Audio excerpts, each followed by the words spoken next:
नाज़रीन मेरा social news में भलीकार कंदासीं खबरुनि जे सिलसिले खे अॻिते वधाए ख़बर शामिल कंदा शहदादपुर जे शम्स अस्पताल जे ॿारनि जे specialist doctor Shahzad Yousufani YDA Sanghar जो सदर मुंतखब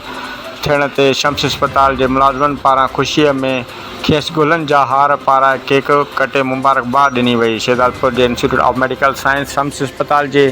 सीनियर ॿारनि जे स्पेशलिस्ट डॉक्टर शहजाद यूसुफ़ानी खे YDA सांगड़ जे सदर मुंतखब कयो वियो, जंहिं ख़ुशीअ में शम्स अस्पताल जे मुलाज़िमनि डॉक्टर ऐं डॉक्टरनि शाहिद आकाश ऐं डॉक्टर प्रकाश, अल्ताफ़, रफ़ीक, सुनील कुमार, आबिद ऐं सना, रज़ा, सिकंदर ऐं ॿियनि शम्स अस्पताल जे डॉक्टरनि शहजाद यूसुफ़ानी खे गुलनि जा तोहफ़ा पेश करे ख़ुशीअ में केक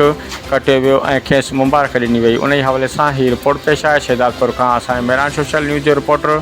वहीद अली बागराणीअ जी।